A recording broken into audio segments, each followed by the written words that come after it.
Praise the Lord. കർത്താവായ യേശുക്രിസ്തുവിന്റെ നാമത്തിൽ എല്ലാവർക്കും സ്നേഹവന്ദനം. JCNDSD അഥവാ യേശുക്രിസ്തുവിന്റെ പുതിയ നിയമ രക്ഷയുടെ ഉപദേശം എന്ന ഫേസ്ബുക്ക് പേജിലും യൂട്യൂബ് ചാനലിലുമായി ഇന്ന് രാത്രിയിൽ നടന്നു വരുന്ന ലൈവ് പ്രോഗ്രാമിലേക്ക് ഞങ്ങളുടെ ബഹുമാന്യ പ്രേക്ഷകരെല്ലാവരെയും യേശുക്രിസ്തുവിന്റെ നാമത്തിൽ സ്വാഗതം ചെയ്യുന്നു. ഒപ്പം ഈ ഗ്രൂപ്പിൽ ഇപ്പോൾ സന്നിഹിതരായിരിക്കുന്ന ബഹുമാനപ്പെട്ട പാനലിസ്റ്റുകളെയും വേഗം വരുന്നവനായ കർത്താവായ യേശുക്രിസ്തുവിന്റെ നാമത്തിൽ വന്ദനം ചൊല്ലുന്നു.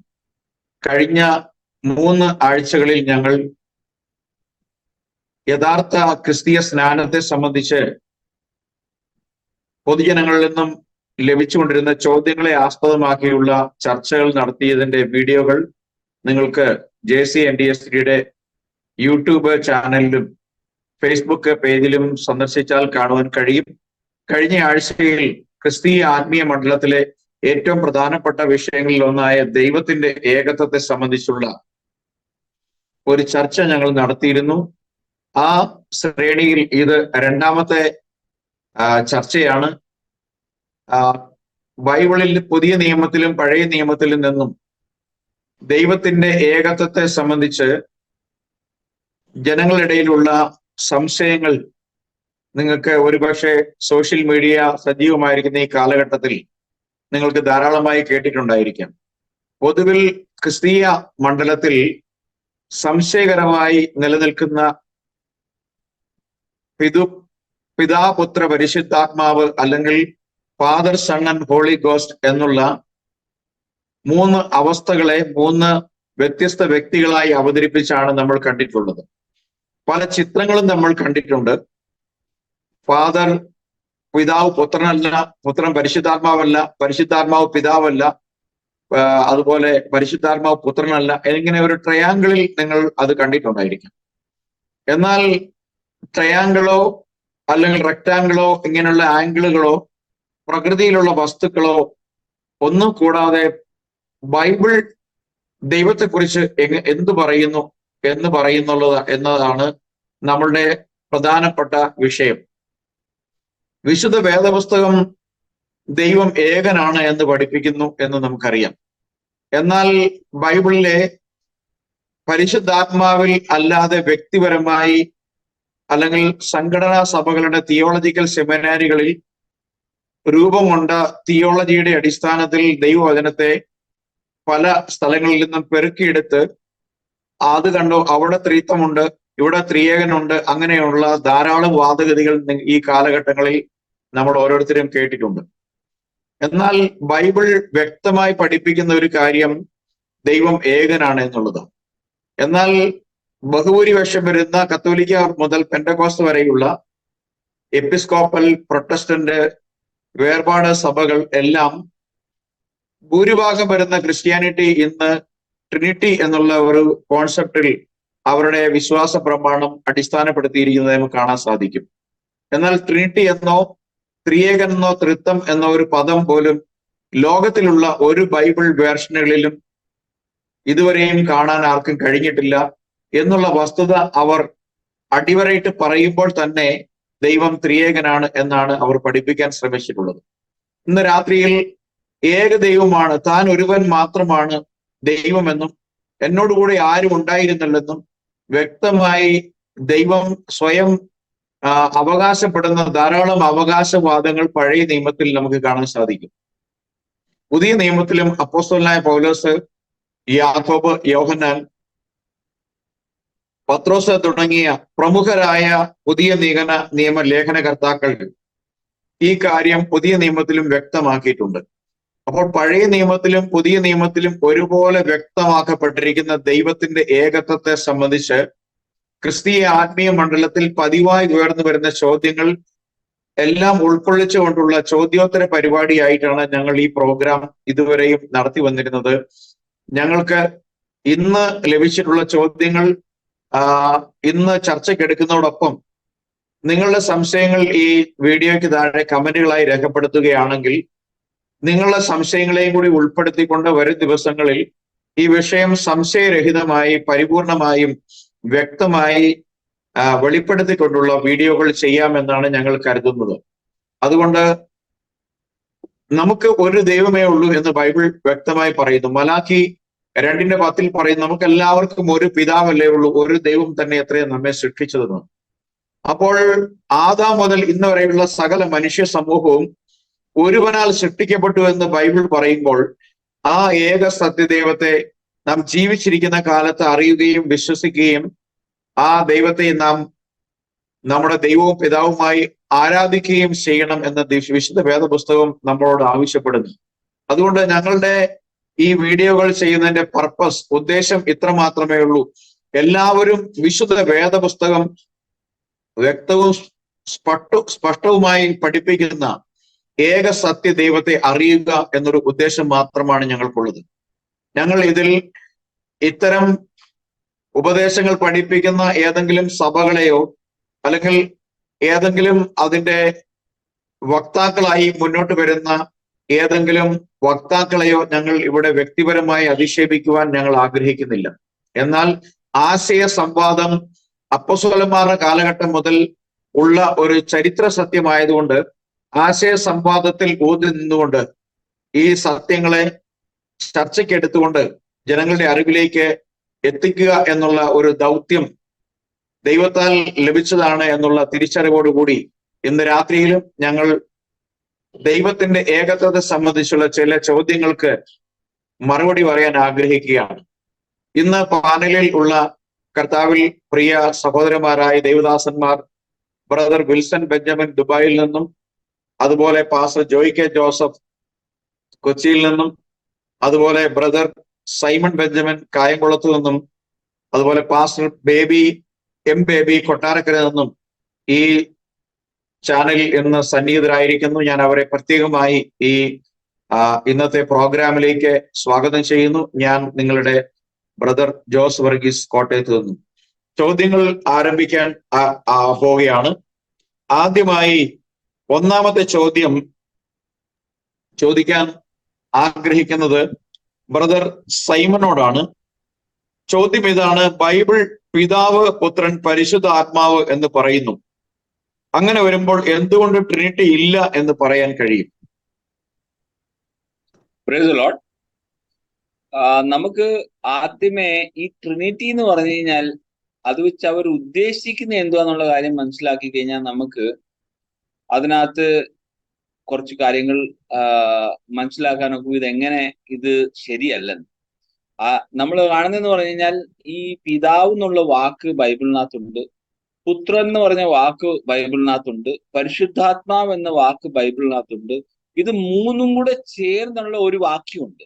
അതാണ് മത്തായിയുടെ സുവിശേഷം 28:19. ഇതല്ലാതെ ഇവര് പല സ്ഥലത്തും നമുക്ക് പിതാവിന് കാണാം, പുത്രന് കാണാം, പരിശുദ്ധാത്മാവിന് കാണാം, ഭർത്താവിന് കാണാം, രക്ഷിതാവിന് കാണാം, അങ്ങനെ പല കാര്യങ്ങൾ കാണാമെങ്കിലും ഇത് മൂന്നും ഒരു വാക്യത്തിനകത്ത് ഇവർക്ക് ഒരു വാക്യം മത്തായിയുടെ സുവിശേഷം 28:19 കർത്താവിന്റെ സ്നാനത്തെ പറ്റിയുള്ള ഒരു ഇതാണ്. പോയി പിതാവിന്റെയും പുത്രന്റെയും പരിശുദ്ധാത്മാവിന്റെ നാമത്തിൽ സ്നാനപ്പെടുത്താൻ പറയുമ്പോഴത്തേക്ക് അത് അവര് നാമങ്ങൾ ആക്കിക്കൊണ്ട് ആ നാമങ്ങൾ അവര് ഉച്ചരിച്ചുകൊണ്ട് അത് മൂന്ന് വ്യക്തിയാണ് പഠിപ്പിക്കുന്നത്. തൃത്വം പഠിപ്പിക്കുന്നതെന്ന് പറഞ്ഞാൽ ദൈവം ഒരു ദൈവമാണ്, അത് മൂന്ന് വ്യക്തിയിലാണ് ഉള്ളതെന്നുള്ള ഒരു കാര്യമാണ് തൃത്വം പഠിപ്പിക്കുന്നത്. അത് ആ മൂന്ന് പേരും കോ ഈക്വൽ ആണ്, കോ ഇറ്റർണൽ ആണ് എന്നുള്ള കാര്യം പഠിപ്പിക്കുന്നത്. കോ ഇറ്റർണൽ ആണ്, കോ ഈക്വലും ആണ് എന്ന് പറഞ്ഞാൽ നമ്മൾ ആദ്യമേ മനസ്സിലാക്കേണ്ടതെന്ന് പറഞ്ഞാൽ പിതാവും പുത്രനും സ്ഥാനത്തിൽ ഒരിക്കലും ഈക്വൽ ആവാൻ സാധ്യതയില്ല. അത് ലൗകിക രീതിയിൽ നമ്മൾ ചിന്തിച്ചാലും സാധ്യമല്ല. അല്ലാത്ത രീതിയിലും കോ ഇറ്റർണൽ എന്ന് പറയുമ്പോഴത്തേക്ക് അവർ ആദ്യം മുതൽ ഉള്ളതെന്ന് പറയുന്നുണ്ട്. അപ്പോൾ ആദ്യം മുതൽ ഉണ്ടായെങ്കിൽ അവർക്ക് ചിലപ്പോൾ ഒരു കൂട്ടുകാരാവാൻ സാധിക്കും, പക്ഷെ അപ്പനും മോനും ആവാൻ സാധിക്കത്തില്ല. ഓക്കെ, അപ്പൊ ഇങ്ങനത്തെ കുറച്ച് കാര്യങ്ങളെ നമ്മൾ നോക്കി മനസ്സിലാക്കുമ്പോഴത്തേക്ക് ഈ വാക്കുകൾ ഉണ്ടെന്ന് പറഞ്ഞ് ഇപ്പൊ ഞാൻ ഒരു വ്യക്തിയാണെങ്കിൽ എൻ്റെ ഒരു ജീവിതകഥ എഴുതുകയാണെങ്കിൽ ഞാൻ പുത്രനായിട്ട് എന്തോ ചെയ്തിട്ടുണ്ട്, ഞാൻ പിതാവായിട്ട് എങ്ങനെ ഇരിക്കുന്നു, ഞാൻ ഭർത്താവായിട്ട് എങ്ങനെയുണ്ട്, എൻ്റെ ജോലിപരമായിട്ട് എങ്ങനെയുണ്ട്, ഞാൻ എന്താ പറയുന്നത് ഗ്രാൻഡ് ഫാദർ ആയിട്ട് എങ്ങനെ ഉണ്ടെന്നുള്ള ഓരോരോ കാര്യങ്ങൾ എഴുതി വെക്കുമ്പോഴത്തേക്ക് എന്നെ ഇങ്ങനെ ഓരോരോ ടൈറ്റിൽ അനുസരിച്ച് ഓരോരോ നമ്പർ ഇട്ട് കഴിഞ്ഞ് കഴിഞ്ഞാൽ നമുക്ക് അങ്ങനെ തന്നെ ദൈവത്തിന്റെ കാര്യം പറയുമ്പോൾ ദൈവം നമ്മളുടെ പിതാവാണ്, നമ്മളെ ആത്മാവിനെ സൃഷ്ടിച്ച ആളുടെ നമ്മളുടെ പിതാവാണെന്ന് പറയുമ്പോഴത്തേക്ക് ഈ ഈ പിതാവ് തന്നെ നമ്മളുടെ ഭർത്താവാണെന്നും പഴയ നിയമത്തിൽ പറയുന്നു. അപ്പം ആ ഭർത്താവ് എന്നുള്ള റോള് ഇതിനകത്തുനിന്ന് മിസ്സിങ് ആ. അപ്പം പിന്നെ അങ്ങനെ കൂട്ടുവാണെങ്കിൽ ഇത് പിതാവാണ്, പുത്രനാണ്, രക്ഷിതാവാണ്, നമ്മളുടെ പരിശുദ്ധാത്മാവാണെന്ന് പറയുമ്പോൾ ഇങ്ങനെ കൂട്ടി പോവുകയാണെങ്കിൽ നമ്മൾ മൂന്നിൽ ഒതുക്കാനൊക്കത്തില്ല. ഇത് പല നമ്പറിൽ പോകേണ്ടി വരും. അപ്പൊ ഈ മൂന്നിന് എവിടുന്ന് കിട്ടുന്നെന്ന് പറഞ്ഞാൽ നമ്മൾ കാണുന്നതെന്ന് പറഞ്ഞാൽ എല്ലാ പേഗൻ ബിലീവിനകത്ത് ഈ ഒരു ഒരു മൂന്നിന്റെ ഒരു കോമ്പിനേഷൻ, ചിലപ്പം രാജാവ്, റാണി, മകൻ, അത് നമ്മൾ കാണുന്നത് റോമൻ കൾച്ചറിൽ നിന്നാണ്. അപ്പം റോമൻ കാത്തലിക് സഭ തുടങ്ങുന്ന സമയത്താണ് ഇതിനെ എങ്ങനെ മൂന്ന് വ്യക്തികളാക്കി തീർക്കാം. നമ്മള് ബൈബിളിന്റെ വചനപ്രകാരം ദൈവം എഫീഷ്യർ 4:4-5 വായിക്കുമ്പോഴത്തേക്ക് there is one body, ഒരു ശരീരമാണെന്ന് പറയുന്നുണ്ട്, ഒരു ആത്മാവാണെന്ന് പറയുന്നുണ്ട്. ഈ ദൈവത്തെ ഒരു കർത്താവാണ്, ഒരു ദൈവം, അത് ആരാണ്? പിതാവാണെന്നാണ് പറയുന്നത്. അപ്പം ഒരു ശരീരമാണ്, ഒരു ആത്മാവാണ്, ഒരു ദൈവമാണ്, ഒരു കർത്താവാന്ന് പറയുമ്പോഴത്തേക്ക് ഇതിനെ മൂന്ന് വ്യക്തികളാക്കി തീർക്കുമ്പോഴത്തേക്ക് ഇത് ഒരു വ്യക്തി എന്ന് പറഞ്ഞു കഴിഞ്ഞാൽ നമുക്ക് മൂന്ന് ശരീരമായിട്ട് കാണണം, അല്ലെങ്കിൽ മൂന്ന് ആത്മാക്കളെങ്കിലും കാണണം. അപ്പൊ അതില്ലാത്ത വശം ഇത് ദൈവത്തിന്റെ മനുഷ്യനുമായിട്ടുള്ള ബന്ധത്തിൽ മൂന്ന് റിലേഷൻഷിപ്പ് മാത്രം കാണിക്കുന്നുള്ളൂ. ഇതല്ലാതെയും ദൈവത്തിന്റെ ഭർത്താവായിട്ടുള്ള റോൾ ഉണ്ട്. അല്ലാതെ ഇത് ട്രിനിറ്റി അല്ല. ഇത് ദൈവത്തിനെ നമ്മൾ വിഭജിക്കുന്ന പരിപാടിയാണ് ഇപ്പം നമ്മൾ കാണുന്നത്. ഈ റോമൻ കാത്തലിക് സഭ മുതല് നമ്മൾ ബെന്തിക്കോസ് സഭകൾ കാണുമ്പോഴത്തേക്ക് അവര് ചെയ്തുകൊണ്ടിരിക്കുന്നത്, ദൈവം പറയുന്നുണ്ട് ഞാൻ ഏകനാന്ന് പറഞ്ഞു കഴിഞ്ഞാൽ, ഞാൻ ഏകനാണെങ്കിൽ പിന്നെ ഏകനാവാൻ സാധ്യമല്ല. അതുകൊണ്ട് ഇത് ട്രിനിറ്റി അല്ല. ഇത് ദൈവത്തിന്റെ ഓരോരോ മനുഷ്യനായിട്ടുള്ള ബന്ധം കാണിക്കുന്നതെന്ന് മാത്രമേ ഉള്ളൂ. ദൈവം നമുക്ക് വേണ്ടി ആത്മാവായിട്ട് പ്രവർത്തിക്കുന്നതാണ്, നമ്മൾ ആത്മാവായിട്ട് വസിക്കുന്നതാണ് പരിശുദ്ധാത്മാവ്. ദൈവം നമുക്ക് വേണ്ടി രക്ഷിതാവായിട്ട് ജഡത്തിൽ പ്രത്യക്ഷപ്പെട്ടതാണ് പുത്രത്വം എന്ന് പറയുന്നത്. ദൈവം നമ്മളുടെ ആത്മാവിനെ സൃഷ്ടിച്ചുകൊണ്ട് ദൈവം നമ്മളുടെ പിതാവാകുന്നു. ഇതൊന്നും തൃത്വമല്ല, ബൈബിൾ തൃത്വം പഠിപ്പിക്കുന്നുമില്ല. ഇത് ഒരു തൃത്വത്തിന്റെ ഒരു ഇതുമല്ല. Okay, thank you. സൗണ്ട് ഇല്ല. Thank you very much. വളരെ സ്പഷ്ടമാണ് ഉത്തരം. തീർച്ചയായിട്ടും ബ്രദർ സൂചിപ്പിച്ചതുപോലെ പുത്രനും പിതാവിനും ഒരിക്കലും കോ എറ്റേണൽ ആയിട്ടിരിക്കാൻ പറ്റില്ല. അത് വളരെ വ്യക്തമാണ്. കാരണം പുത്രന് ബൈബിൾ പറയുന്നത് ഒരു ആരംഭമുണ്ട്. അപ്പോൾ യേശുക്രിസ്തു പുത്രൻ എന്നുള്ള നിലയിൽ ബത്ലഹേമിൽ ജനിച്ച് കാൽവരിയിൽ മരിച്ചപ്പോൾ പുത്രത്വം, മനുഷ്യപുത്രൻ എന്നുള്ള യേശുക്രിസ്തുവിന്റെ പദവി അവിടെ അവസാനിച്ചു. എന്നാൽ സൃഷ്ടിയുടെ ആരംഭത്തിൽ നാം കാണുന്നത് ദൈവം ആദിയിൽ ആകാശവും ഭൂമിയും, അല്ലെങ്കിൽ God created heavens and earth എന്നാണ് നമ്മൾ കാണുന്നത്. അപ്പൊ തീർച്ചയായിട്ടും ബൈബിള് വളരെ ഒരു തിയോളജിക്കൽ സെമിനാരിയിലോ അല്ലെങ്കിൽ സഭകൾ പഠിപ്പിക്കുന്ന ആ ഒരു കണ്ണാടി മാറ്റിവെച്ചിട്ട് വ്യക്തമായി ബൈബിൾ പരിശോധിക്കുന്ന ഏതൊരു വ്യക്തിക്കും മുൻവിധി കൂടാതെ, ഒരു പ്രിജുഡീസ് ഇല്ലാതെ ബൈബിളിനെ സമീപിക്കുന്ന ഒരാൾക്കും ഒരു ട്രിനിറ്റി കണ്ടുപിടിക്കാൻ കഴിയില്ല എന്നുള്ളത് വളരെ വ്യക്തമാണ്. എന്നാൽ സഭകൾ ഉണ്ടാക്കിയ കുരുക്കും അവര് ജനിച്ചു വളർന്ന സഭകളിൽ അവർ കേട്ട് വന്നതുമായ കാര്യങ്ങളുടെ ഒരു തടവറയിലാണ് അവർ കിടക്കുന്നത്. അതുകൊണ്ട് അതിൽ നിന്ന് അവർക്ക് മോചനം ലഭിക്കാത്തത് കൊണ്ട് അവർ അന്വേഷണത്തിലാണ് എവിടൊക്കെയാണ് ട്രിനിറ്റി എസ്റ്റാബ്ലിഷ് ചെയ്യാൻ സാധിക്കുന്നത് എന്നുള്ള വളരെ വലിയൊരു കഠിന പ്രയത്നം അവർ ചെയ്തുകൊണ്ടിരിക്കുക. എന്നാൽ ദൈവകൃപയാൽ നമുക്ക് ഇത്തരം ഒരു കോൺഫ്ലിക്റ്റ്, നമുക്കൊരു ഐഡിയോളജിക്കൽ കോൺഫ്ലിക്റ്റ് ഇല്ലാതെ ദൈവം നമുക്ക്, ഈവൻ ദോ നമ്മൾ ഇത്തരം സഭകളിൽ നിന്ന് ജനിച്ചു വന്നവരാണെങ്കിലും ദൈവം നമുക്ക് ഒരു വലിയ ഫ്രീഡം, സത്യത്തെ അറിയാനായിട്ട് കൃപ ചെയ്തു. ഞങ്ങളുടെ ഓഡിയൻസും തീർച്ചയായിട്ടും ഇതൊക്കെ വ്യക്തമായി പരിശോധിച്ച്, ഈ കേൾക്കുന്ന ഉത്തരങ്ങൾ നിങ്ങൾ തീർച്ചയായിട്ടും പരിശോധിച്ച് ഇത് അങ്ങനെ തന്നെയാണോ എന്ന് ബൈബിളിൽ പരിശോധിച്ച് ഈ ഏക ദൈവത്തിന്റെ അസ്തിത്വത്തെ കണ്ടെത്തണമെന്ന് തന്നെയാണ് ഞങ്ങളുടെ അഭിപ്രായം. എന്റെ രണ്ടാമത്തെ ചോദ്യം കർത്താവിന്റെ ദാസൻ പാസ്റ്റർ ജോയി ജോസഫിനോടാണ്. നമ്മൾ യോഹന്നാന്റെ ലേഖനം 5-ാമത്തെ അധ്യായത്തിൽ നാം കാണുന്നത് സ്വർഗത്തിൽ സാക്ഷ്യം പറയുന്നവർ മൂവരുണ്ട്, പിതാവ്, വചനം, പരിശുദ്ധാത്മാവ്. ഇത് ട്രിനിറ്റി അല്ലേ കാണിക്കുന്നത് എന്നുള്ളതാണ് ചോദ്യം. പക്ഷെ മലയാളം ബൈബിളിൽ, നമ്മൾ ഇംഗ്ലീഷിൽ ബൈബിളിൽ നിന്ന് വ്യത്യാസമായിട്ടാണ് എഴുതിയിട്ടുള്ളത്. അവിടെ സ്വർഗത്തിൽ സാക്ഷ്യം പറയുന്ന ഒരു വാക്യം പോലും മലയാളത്തിലെ ട്രാൻസ്ലേഷനിൽ ഇല്ല എന്നാണ് എനിക്ക് ഇതുവരെയുള്ള എന്റെ അന്വേഷണത്തിൽ മനസ്സിലാക്കാൻ കഴിഞ്ഞിട്ടുള്ളത്. ഇംഗ്ലീഷിൽ അത് നമ്മൾ വായിക്കുമ്പോൾ 7ാമത്തെ വാക്യമാണ്. For there are 3 that bear record in heaven, the Father, the Word and the Holy Ghost, and these 3 are one. ഈ 3 വ്യക്തികൾ എന്നല്ല, ഈ 3 അവസ്ഥകളും ഒന്നാണ് എന്നാണ് അവിടെ പറയുന്നത്. എന്നാൽ മലയാളത്തിൽ അതിന്റെ 7ാമത്തെ വാക്യത്തിൽ ആത്മാവ് സാക്ഷ്യം പറയുന്നു, ആത്മാവ് സത്യമല്ലോ, സാക്ഷ്യം പറയുന്നവർ 3 പേരുണ്ട്, ആത്മാവ്, ജലം, രക്തം, ഈ 3ന്റെയും സാക്ഷ്യം ഒന്ന് തന്നെ. അപ്പൊ അവിടെ സ്വർഗത്തിൽ സാക്ഷ്യം എന്നുള്ളൊരു കാര്യം നമുക്ക് അവിടെ മലയാളം ട്രാൻസ്ലേഷനിൽ ഇല്ല. എങ്കിലും മലയാളികളാണ് ഈ വിഷയം ഏറ്റവും കൂടുതൽ ട്രിനിറ്റി എസ്റ്റാബ്ലിഷ് ചെയ്യാൻ വേണ്ടി ഈ വചനം എടുക്കുന്നത് കൊണ്ട് തന്നെ നമുക്ക് മലയാളം ബൈബിളിനെ ആസ്പദമാക്കിക്കൊണ്ട് തന്നെ ഈ ചോദ്യം ഞാൻ ഒരിക്കൽ കൂടി കർത്താവിന്റെ ദാസന്റെ ഓർമ്മയിലേക്ക് കൊണ്ടുവരികയാണ്. അതായത് സാക്ഷ്യം പറയുന്ന 3 പേരുണ്ട്, അത് പിതാവ്, വചനം, പരിശുദ്ധാത്മാവ്. ഇതിൽ എവിടെയെങ്കിലും ഒരു ട്രിനിറ്റിയുടെ സാധ്യതകൾ ഉണ്ടോ? അത് ഇല്ലെങ്കിൽ എന്താണ് അതിലെന്നും ഉദ്ദേശിക്കുന്ന ഒരു കാര്യം? ഇവിടെ ഒരു ട്രിനിറ്റി ഇല്ലെങ്കിൽ, ഇവിടെ 3 വ്യക്തികൾ ഇല്ലെങ്കിൽ, ഇവിടെ ഉള്ള കാര്യത്തെ ഒന്ന് വളരെ വ്യക്തമായിട്ട് ഒന്ന് മനസ്സിലാക്കി കൊടുക്കുവാണെങ്കിൽ ഒരുപക്ഷെ ഇത് അനേകർക്ക് പ്രയോജനമായി തീരും എന്നാണ് ഞാൻ മനസ്സിലാക്കുന്നത്. കർത്താവിന്റെ ദാസൻ നന്ദി അറിയിക്കുന്നു. ഈ പാനലിലുള്ള എല്ലാ ദൈവദാസന്മാരെയും കർത്താവ് അനുഗ്രഹിക്കട്ടെ. പ്രത്യേകിച്ച് കേൾവിക്കാരായിരിക്കുന്ന ഞങ്ങളുടെ മാന്യ സ്നേഹിതർ, നിങ്ങളുടെ പ്രതികരണവും ഞങ്ങൾ പ്രതീക്ഷിക്കുന്നുണ്ട്.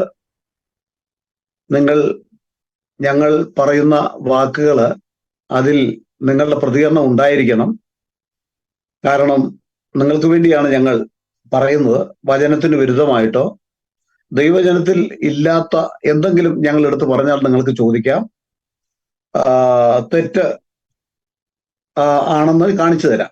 ദൈവം അനുഗ്രഹിക്കട്ടെ. കർത്താവിന്റെ ദാസൻ ചോദിച്ച ചോദ്യം ഇങ്ങനെയാണ്: സാക്ഷ്യം പറയുന്നവർ 3 പേരുണ്ട് എന്ന് ബൈബിളിൽ പറയുന്നുണ്ട്. അത് സാക്ഷ്യം പറയുന്നവർ 3 പേരുണ്ട് എന്ന് പറയുമ്പോൾ ഇപ്പോൾ അതിനെക്കുറിച്ച് ഒരു ചെറിയ വിശദീകരണം കർത്താവിന്റെ ദാസൻ തന്നു. 1 യോഹന്നാൻ 5:7-8 വാക്യം വായിക്കുമ്പോൾ സാക്ഷ്യം പറയുന്നവർ 3 പേരുണ്ട്, ആത്മാവ്, ജലം, രക്തം, ഈ 3ന്റെയും സാക്ഷ്യം ഒന്ന് തന്നെ എന്നാണ്. അപ്പോൾ തന്നെ ഇംഗ്ലീഷിലുള്ളതും നമ്മൾ കേട്ടു. ഇംഗ്ലീഷ് ഇങ്ങനെയാണ്: four there are 3 that bear record in heaven, the Father, the Word, the Holy Ghost, and those 3 are one എന്നാണ്.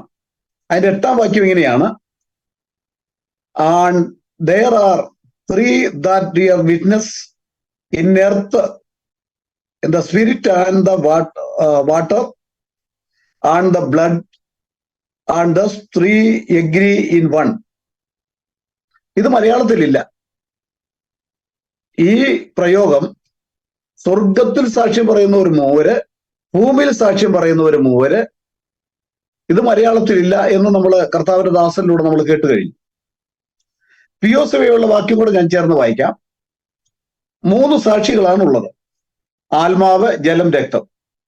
ഇവ 3ഉം ഒരേ സാക്ഷ്യം പറയുന്നു, നൽകുന്നു. ദാനിയേൽ ബൈബിളിൽ അത് ഉണ്ട്. ഈ ഇംഗ്ലീഷിലുള്ള അല്ലെ മൂല ഭാഷയിലുള്ള ആ പ്രയോഗങ്ങൾ ദാനിയേൽ ബൈബിളിൽ സൂചിപ്പിച്ചിട്ടുണ്ട്. ദാനിയേൽ ഭാഷാന്തരത്തിൽ അതുണ്ട്. അത് 5:7 ഞാൻ വായിക്കാം. സ്വർഗത്തിൽ സാക്ഷ്യം പറയുന്നവർ 3 പേരുണ്ട്: പിതാവ്, വചനം, പരിശുദ്ധാത്മാവ്. ഈ 3 പേരും ഒന്ന് തന്നെ. അവിടെയും ഈ 3 പേരും ഒന്ന് തന്നെ എന്നാണ്. എന്നാൽ ഇംഗ്ലീഷിൽ ഈ 3ഉം ഒന്ന് തന്നെ എന്നാണ്. അതിന്റെ 8ാം വാക്യം വായിക്കുമ്പോൾ ഭൂമിയിൽ സാക്ഷ്യം പറയുന്നവർ 3 പേരുണ്ട്: ആത്മാവ്, ജലം, രക്തം, ഈ 3ന്റെയും സാക്ഷ്യം ഒന്ന് തന്നെ. വാസ്തവത്തിൽ ഈ 8ാം വാക്യം നമ്മുടെ മലയാളം ബൈബിളിലില്ല. എന്റെ ഒരു പഠനത്തിൽ എനിക്ക് മനസ്സിലാക്കാൻ കഴിഞ്ഞിട്ടുള്ളത്, ഇത് ഈ വേദ പഠിതാക്കളെ കൊണ്ട് നിർബന്ധിച്ച് ഇത് പിൽക്കാലത്ത് കൊണ്ടുവരപ്പെട്ടതാണ്. അവർ നല്ല മനസ്സോടെ അല്ലാതെ ഇത് ചേർത്ത് ഇതിനകത്ത് എഴുതേണ്ടതായിട്ട് വന്നു എന്നാണ്. നമുക്കറിയാം, ഈ 10 ബൈബിൾ എടുക്കുമ്പോൾ അത് 10 ആശയം അതിൽ കൊടുക്കുമ്പോൾ അതിന്റെ യാഥാർത്ഥ്യം നമുക്ക് മനസ്സിലാക്കുവാൻ കഴിയുന്നുണ്ട്. ദൈവത്തിന് സ്തോത്രം. ഇനി ഞാൻ പെട്ടെന്ന് ഇതിനെക്കുറിച്ച് 1-2 കാര്യങ്ങൾ പറയട്ടെ. എന്താണ് സാക്ഷി? സാക്ഷികൾ എന്നാണ്. എന്താണ് സാക്ഷി? സാക്ഷികൾ എന്ന് പറയുന്നത് എന്താണ്? നമുക്കറിയാം, നേരിട്ട് കാണുകയോ കേൾക്കുകയോ ഇടപെടുകയോ ചെയ്ത വ്യക്തി. ഒന്നാമത് നമ്മൾ ചിന്തിക്കുമ്പോൾ അതാണ്.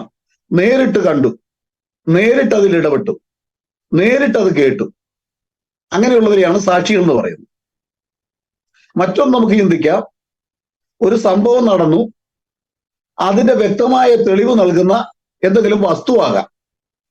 നമുക്കറിയാം, അങ്ങനെ പല കേസുകൾ പിടിക്കുന്നുണ്ട്. നമ്മുടെ പോലീസ് ഡിപ്പാർട്ട്മെന്റ് അതിന്റെ ചില തെളിവുകൾ, സൂചനകൾ, അത് സാക്ഷ്യം ആയിട്ട് അത് അംഗീകരിക്കാറുണ്ട്. അപ്പോൾ വാസ്തവത്തിൽ ഈ രണ്ടാമത്തെ ഒരു കാര്യം ഞാൻ പറഞ്ഞു, സാക്ഷ്യം എന്താണ്? സാക്ഷ്യം ആരാണ് സാക്ഷി പറയേണ്ടത്? സാക്ഷ്യം എന്ന് പറയുന്ന ഒരു വ്യക്തിയാകാം, അല്ലെങ്കിൽ ഒരു വസ്തുവാകാം എന്ന് ഞാൻ സൂചിപ്പിച്ചല്ലോ. രണ്ടാമത്തെ കാര്യം, അചേതന വസ്തുക്കൾക്ക് സാക്ഷ്യം പറയുവാൻ കഴിയുമോ എന്ന് പറഞ്ഞാൽ, ജീവനില്ലാത്ത ഒരു വസ്തുവിന് സാക്ഷ്യം പറയാൻ കഴിയുമോ? ഇവിടെ സാക്ഷ്യം പറയുന്നവർ മൂവരുണ്ടെന്ന് പറഞ്ഞിട്ട് ജലം, രക്തം എന്ന് പറയുന്നുണ്ട്. നമ്മൾ ബൈബിൾ പ്രകാരം പഠിച്ചാൽ രക്തത്തിൽ ജീവനുണ്ട്, രക്തമാണ് ജീവൻ ആധാരം എന്ന് ബൈബിളിൽ കാണുന്നുണ്ട്. എങ്കിലും ജലം അതിന് ജീവനുള്ളതായിട്ട് പറയുന്നില്ല.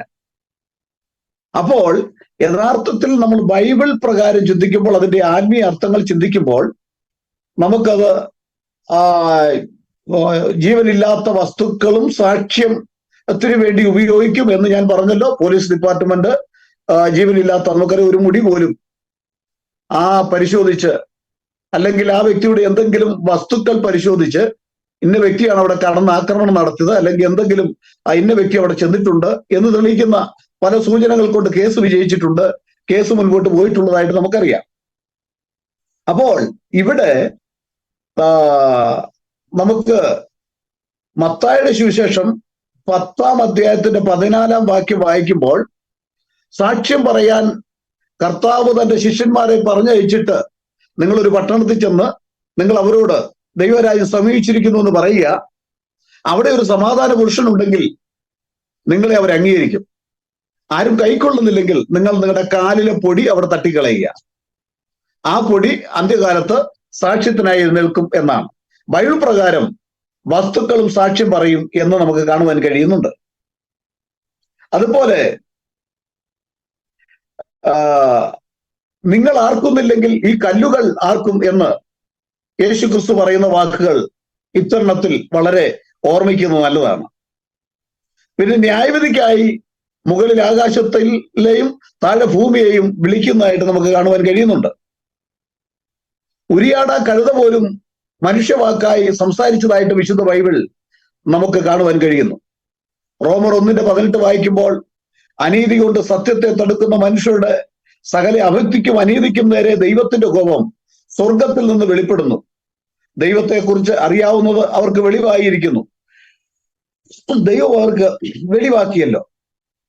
അവന്റെ നിത്യശക്തിയും ദിവ്യത്വവുമായി അവന്റെ അദൃശ്യ ലക്ഷണങ്ങൾ ലോക സൃഷ്ടി മുതൽ അവന്റെ പ്രവർത്തികളാൽ ബുദ്ധിക്ക് തെളിവായി വെളിപ്പെട്ടു വരുന്നു. അവർക്ക് പ്രതിവാദം ഇല്ലാതെ ഇരിക്കേണ്ടതിന് തന്നെ എന്നാണ്. പിന്നെ ബൈബിൾ പറയുന്നു, സമുദ്രം തന്നിലുള്ളവരെ, വെളിപ്പാട് പുസ്തകം, സമുദ്രം തന്നിലുള്ളവരെ ഏൽപ്പിച്ചു കൊടുക്കും, പാതാളവും മരണവും തങ്ങളിലുള്ളവരെ ഏൽപ്പിച്ചു കൊടുക്കും.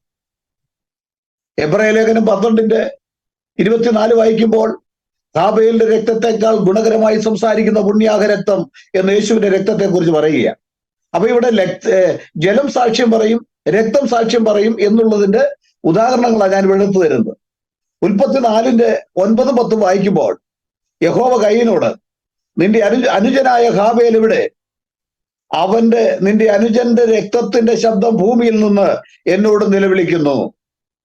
അപ്പൊ ഇതൊക്കെ നമുക്ക് മനസ്സിലാക്കുവാൻ കഴിയുന്നത് ബൈബിളിലൂടെ ഈ സാക്ഷ്യമായി ദൈവത്തിന് പ്രവർത്തിക്കുവാനായിട്ട് ഒരു വ്യക്തി വേണമെന്നില്ല എന്നാണ് ദൈവത്തിന്റെ വചനത്തിലൂടെ നമുക്ക് കാണുവാൻ കഴിയുന്നത്. പിന്നെ ജലത്തെക്കുറിച്ച് പറയുമ്പോൾ, ജലം സാക്ഷ്യം പറയും എന്നാണ്. ജലത്തെക്കുറിച്ച് പറയുമ്പോൾ, ഉത്സവത്തിന്റെ മഹാദിനമായ ഒടുക്കത്തെ നാളിൽ യേശു നിന്നുകൊണ്ട് ദാഹിക്കുന്നവനെല്ലാം എൻ്റെ അടുക്കൽ വരട്ടെ, എന്നിൽ വിശ്വസിക്കുന്നതിന്റെ ഉള്ളിൽ നിന്ന് തിരുവെഴുത്ത് പറയുന്ന പ്രകാരം ജീവജലത്തിന്റെ നദികൾ ഒഴുകും എന്ന് പറയുന്നു. വായിക്കുമ്പോൾ നാം ദുർമനസാക്ഷി നീങ്ങിമാറ് ഹൃദയങ്ങളിൽ തളിക്കപ്പെട്ടവരും വിശുദ്ധ വെള്ളത്താൽ, ഏതായി വിശുദ്ധ വെള്ളം? വിശുദ്ധ വെള്ളത്താൽ ശരീരം കഴുകപ്പെട്ടവരുമായി വിശ്വാസത്തിന്റെ പൂർണ്ണ നിശ്ചയം കൊണ്ട് പരമാർത്ഥ ഹൃദയത്തോടെ അടുത്തു ചെല്ലുക. ഹല്ലേലൂയ. നമുക്കറിയാം, വിശുദ്ധ വെള്ളം യേശുക്രിസ്തുവിന്റെ കാൽവരി ക്രൂശിൽ പാവമില്ലാത്ത രക്തം ചൊരിയപ്പെട്ടു. ഒടുവിൽ തന്റെ ശരീരത്തിൽ നിന്ന് വെള്ളം വന്നു, ധാരാളം വെള്ളം വന്നു. ഒരു പടയാളി തന്റെ മാർവിലേക്ക് ഒരു കുന്തം കയറ്റിയപ്പോൾ രക്തവും വെള്ളവും വന്നു എന്ന് നമ്മൾ വായിക്കുന്നു. അപ്പോൾ വെള്ളം എന്ന് പറയുമ്പോൾ അതിനർത്ഥമുണ്ട്. ബൈബിൾ അത് ഉദ്ദേശിക്കുന്നതിന് അതിനൊരു ആത്മീയ അർത്ഥമുണ്ട്. രക്തം എന്ന് പറഞ്ഞാലും അത് പാപമോചനത്തിന് വേണ്ടിയുള്ളതാണ്. കാരണം യേശു ക്രിസ്തുവിന്റെ രക്തം സകല പാപവും പോക്കി നമ്മളെ ശുദ്ധീകരിക്കുന്നു. ഞങ്ങളിവിടെ പറഞ്ഞു വരുന്നതിന്റെ സാരം എന്തെന്ന് ചോദിച്ചാൽ, ഇവിടെ പറയുന്ന സാക്ഷികൾ എന്ന് പറയുന്ന ആത്മാവ് എന്ന് പറഞ്ഞാൽ ദൈവം ആത്മാവാണ്. ജലമെന്ന് പറഞ്ഞാൽ ആ ജലത്തിന് ശുദ്ധീകരണവുമായിട്ട് ബന്ധമുണ്ട്. അതുകൊണ്ടാണ് ആ വിശുദ്ധ ജലത്താൽ ശുദ്ധീകരിക്കണം എന്ന് പറയുന്നത്. രക്തം എന്ന് പറഞ്ഞാൽ അതും പാപമോചനത്തെ സൂചിപ്പിക്കുകയാണ്. യേശു ക്രിസ്തുവിന്റെ രക്തം സകല പാവം പോക്കി നമ്മെ ശുദ്ധീകരിക്കുന്നുവെന്നാണ്. എന്റെ പൊന്നു സ്നേഹിത, ഇവിടെ പറയപ്പെടുന്ന യോഹന്നാന്റെ സുവിശേഷം 1 യോഹന്നാൻ 5:7 പറയുന്ന രക്തവും ജലവും ആത്മാവും അല്ലെങ്കിൽ പിതാവും ഇതൊക്കെ തൃത്വം തെളിയിക്കുവാൻ വേണ്ടി അവിടെ എഴുതി വെച്ചിരിക്കുന്നതല്ല. അതിനേക്കാൾ വലിയ തൃത്വം എന്ന് പറഞ്ഞാൽ ഒരു വിലയില്ലാത്ത ഒന്ന് തന്നെയാണ്. എന്നാൽ വിലയുള്ള വസ്തുതകളെ സൂചിപ്പിക്കുവാൻ വേണ്ടിയാണ് ഇവിടെ രക്തവും ജലവും ആത്മാവും പിതാവ് എന്നൊക്കെ പറയുന്നത്. ഭൂമിയിൽ സാക്ഷ്യം പറയുന്ന 3, സ്വർഗത്തിൽ സാക്ഷ്യം പറയുന്ന 3. ഇത് 3ഉം വളരെ വ്യക്തമായി മനസ്സിലാക്കണം. യേശുക്രിസ്തുവിന്റെ രക്തത്താലും ആ വിശുദ്ധ ജലത്താലും മനുഷ്യവർഗത്തിന്റെ പാപത്തിന്റെ പരിഹാരത്തിന് വേണ്ടി യേശുവിന്റെ രക്തം ചൊരിഞ്ഞത്. ഇത് നമ്മൾ പ്രാപിക്കണം. അല്ലെങ്കിൽ ഈ രക്തം, യേശുവിന്റെ രക്തം നമുക്കെതിരെ ഒരുപക്ഷെ സാക്ഷ്യം പറയും, അല്ലെങ്കിൽ സാഹചര്യങ്ങൾ നമുക്കെതിരെ സാക്ഷ്യം പറയും. അപ്പോൾ യേശുവിന്റെ രക്തത്തിലൂടെ പാപമോചനം പ്രാപിക്കാൻ കഴിയുന്നത് നിങ്ങൾ മാനസാന്തരപ്പെട്ട് നിങ്ങളുടെ പാപങ്ങളുടെ മോചനത്തിനായി ഓരോരുത്തർ യേശു ക്രിസ്തുവിന്റെ നാമത്തിൽ സ്നാനമേൽക്കണം. അവിടെ വെള്ളമുണ്ട്, യേശുവിന്റെ രക്തവും യേശു ക്രിസ്തുവിന്റെ നാമത്തിലുള്ള സ്നാനത്തിൽ യേശുവിന്റെ രക്തവും അവിടെ പ്രവർത്തിക്കുകയാണ്. യേശുവിന്റെ രക്തവും വെള്ളവും ആ പ്രവൃത്തിയിലൂടെ അത് നമ്മുടെ പാപമോചനത്തിന് ഉപകരിക്കുന്നത് യേശു ക്രിസ്തുവിന്റെ നാമത്തിലുള്ള സ്നാനത്തിലൂടെ മാത്രമാണ്. ഈ നാമത്തിലുള്ള സ്നാനത്തെ പരിശുദ്ധാത്മാവ് എടുത്തു കാണിക്കുവാൻ വേണ്ടിയാണ് യോഹന്നാന്റെ ലേഖനം ഈ 5-ാം അധ്യായം 7-8 വാക്യങ്ങൾ വിശദീകരിക്കുന്നത്. അത് കാൽവരി ക്രൂശിനെയാണ് സൂചിപ്പിക്കുന്നത്. കാൽവരി ക്രൂശിലൂടെ അവസാനമായി ഒഴുകിയ രക്തത്തെയും കാൽവരി ക്രൂശിൽ അവസാനമായി യേശുവിന്റെ ശരീരത്തിൽ നിന്ന് ആ വെള്ളം ഒഴുകിയതും എല്ലാം അത് സൂചിപ്പിക്കുകയാണ്. ഇത് വിലപ്പെട്ട പാപപരിഹാരത്തിന് വേണ്ടിയുള്ള യേശുവിന്റെ വീണ്ടെടുപ്പിന്റെ ആ വിലയെക്കുറിച്ച് സൂചിപ്പിക്കുക. നമ്മുടെ സൈമൺ ബ്രദർ പ്രാരംഭത്തിൽ പറഞ്ഞല്ലോ, പിതാവ് പുത്രൻ പരിശുദ്ധാത്മാവ്. അത് മാത്രമല്ല യേശുവിനെ കുറിച്ച് പറയുന്നത്, അവൻ വീണ്ടെടുപ്പുകാരനാണ്. അപ്പൊ 4ാമത് വീണ്ടെടുപ്പുകാരൻ. അതുപോലെ തന്നെ യേശു ക്രിസ്തു അവൻ ഭർത്താവാണ്. പിതാവ് ആണ്, പുത്രനാണ്, പരിശുദ്ധാത്മാവാണ്, ഭർത്താവാണ്. അങ്ങനെയൊക്കെ കണക്കി കൂട്ടി കഴിഞ്ഞാൽ തൃത്വം കൊണ്ടും നിൽക്കുകയില്ല, ഫോർത്തും കൊണ്ടും നിൽക്കുകയില്ല, പൈവത്വമോ എങ്ങനെയൊക്കെ അങ്ങനെ അങ്ങ് പോകും. അതുകൊണ്ട് അതിനെയൊന്നും ആവശ്യമില്ല. കാണുന്നതിനെയെല്ലാം തൃത്വമാക്കി മാറ്റാൻ വേണ്ടിയുള്ള വ്യഗ്രത മാറ്റിക്കളഞ്ഞിട്ട് വചനത്തിന്റെ സത്യത്തിലേക്ക് കടന്നു വരുവാൻ ദൈവത്തിന്റെ പരിശുദ്ധാത്മാവും ഞങ്ങളുടെ സ്നേഹിതരായിരിക്കും നിങ്ങൾക്ക് ഇടവരുത്തട്ടെ എന്ന് പറഞ്ഞ് എന്റെ വാക്കിൽ നിന്ന് വിരമിക്കുന്നു. ദൈവം നമ്മെ അനുഗ്രഹിക്കുമാറാകട്ടെ. പക്ഷേ അത് ഓക്കെ, താങ്ക് യു പാസ്റ്റർ. വളരെ സ്പഷ്ടമായ ഉത്തരമാണ്. ബുദ്ധിപൂർവ്വം ബൈബിള് കേൾക്കുന്ന ആളുകൾക്ക് ഞാൻ തുടക്കത്തിൽ മുമ്പ് സൂചിപ്പിച്ചതുപോലെ വളരെ വ്യക്തമായിട്ട് മനസ്സിലാക്കാവുന്ന ഒരു കാര്യമാണ്. ഇവിടെ ഞാനൊന്ന് പറയാൻ ആഗ്രഹിക്കുന്നത്, സ്വർഗത്തിൽ സാക്ഷ്യം പറയുന്നവരുടെ കൂട്ടത്തില് ഫാദർ എന്ന് പറയുന്ന ഒരു പദവിയുണ്ട്. ദെൻ നെക്സ്റ്റ് വരുന്നത് വെള്ളവും രക്തവുമാണ്. എങ്ങനെയാണ് വെള്ളത്തെയും രക്തത്തെയും ഒരു വ്യക്തിയായിട്ട് മനുഷ്യന് കണ്ടുപിടിക്കാൻ കഴിയുന്നത്? അത് 8ാമത്തെ വാക്യത്തിലേക്ക് വരുമ്പോൾ ഇംഗ്ലീഷിൽ അത് കാണുന്ന ഫാദറിന്റെ സ്ഥാനത്ത് സ്പിരിറ്റ് ആണ്. Spirit, water and blood. ഇവിടെ എങ്ങും ഒരു പേഴ്സണെ കുറിച്ച് സൂചിപ്പിക്കാൻ കഴിയുന്ന ഒരു കാര്യമില്ല. ഒരു കുറച്ച് രക്തം എവിടെയെങ്കിലും വീണ് കിടക്കുന്ന ആക്സിഡന്റ് സ്പോട്ടിലൊക്കെ പോയി രക്തം കണ്ടു കഴിഞ്ഞാൽ അവർ ആളുകളെ കണ്ടുപിടിക്കുമോ? അല്ലെങ്കിൽ കുറച്ച് വെള്ളം ഒഴി കിടക്കുന്നുണ്ടെങ്കിൽ ആളെ കണ്ടുപിടിക്കാൻ പറ്റുമോ? ഇനി കാണാൻ കഴിയാത്ത ഒരു ആത്മീയ സാന്നിധ്യം ഉണ്ടെങ്കിൽ അവിടെ ആളിനെ കണ്ടുപിടിക്കാൻ കഴിയുമോ? അപ്പം വളരെ സ്പഷ്ടമാണ്.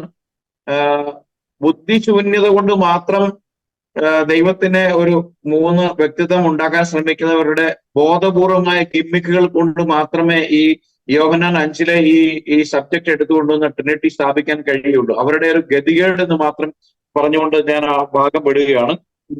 ഞാൻ ഇതിനൊരു ചെറിയൊരു സമ്മറൈസ്ഡ് ഒരു ആൻസർ പറയാൻ ആഗ്രഹിക്കുന്നു. ഓക്കെ, സ്വർഗത്തില് യേശു ക്രിസ്തു പിതാവായിട്ടും വചനമായിട്ടും അതുമല്ല എന്തായിരുന്നു വേർഡ് സ്പിരിറ്റ് ആയിട്ടും, ഓക്കെ, ഇത് 3ആയിട്ടാണ് നിലനിൽക്കുന്നത്.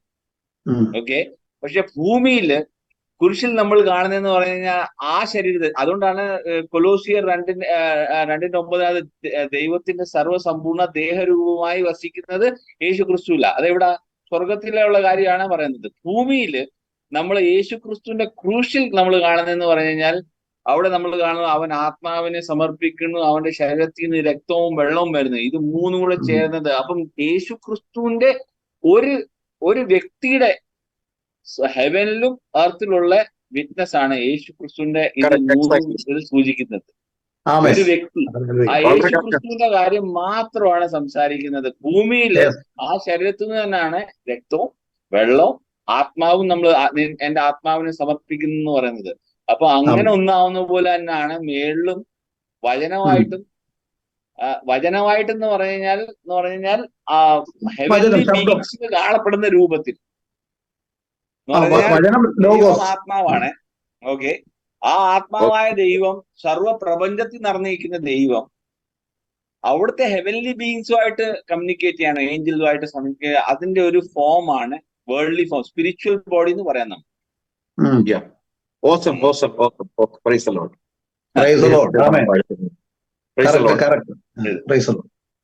അടുത്ത ഒരു ചോദ്യം ചോദിക്കേണ്ടതിന് കുറച്ച് ഡീറ്റെയിൽ ആയിട്ടുള്ള ഒരു മറുപടി ആവശ്യമുള്ള ഒരു വളരെ സങ്കീർണമായ ഒരു ഭാഗമാണ് പൊതുവിൽ ഈ ട്രിനിറ്റേറിയൻസ് കൊണ്ടുവരാറുള്ള 1 കൊറിന്ത്യൻസ് ചാപ്റ്റർ 15 ഉള്ള ഒരു പൗലോസിന്റെ എക്സ്പ്ലനേഷൻ നമുക്ക് കാണാൻ സാധിക്കുന്നത്.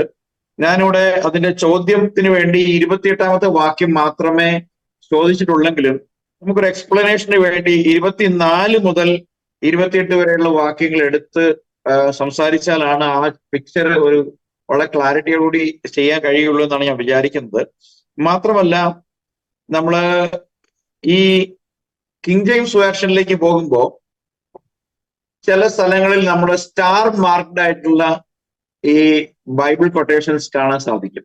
അപ്പൊ ഞാൻ സ്റ്റാർ മാർക്ക് എന്താണെന്ന് ഗൂഗിളിൽ നോക്കിയപ്പോൾ കാണുന്നത്, the star marked versus in the KJV represent scriptures pertaining to Jesus Christ, prophecy come that has to do with Messiah or the return of the Messiah. ഇവിടെ എല്ലാം യേശു ക്രിസ്തുവിനെ കുറിച്ച് പറയപ്പെട്ടിരിക്കുന്ന കാര്യങ്ങളാണ് സ്റ്റാർ മാർക്ക് ചെയ്തിട്ടുള്ള ഈ വാക്യങ്ങൾ മുഴുവൻ എന്നാണ് നമ്മൾ അതിനകത്ത് ഗൂഗിൾ ചെയ്തപ്പോൾ നമ്മൾ പല കോറായിലും ഗൂഗിളിലും ഒക്കെ ഉള്ള ഒരു ആൻസർ ഇതാണ്. അപ്പൊ ഞാൻ ഈ ചോദ്യം കർത്താവിന്റെ ദാസന് അറിയാമെങ്കിലും ഞാനൊന്ന് ഓർമ്മിപ്പിക്കുകയാണ്. മലയാളത്തിൽ നമ്മൾ ഈ ചോദ്യത്തിൽ നമ്മൾ ഇങ്ങനെയാണ് കണ്ടത്. 3ാമത്തെ ചോദ്യം 1 കൊരിന്ത്യരിലെ 15 പുത്രൻ താനും പിതാവിനെ കീഴടങ്ങിയിരിക്കുമെന്ന് എഴുതിയിരിക്കുന്നു.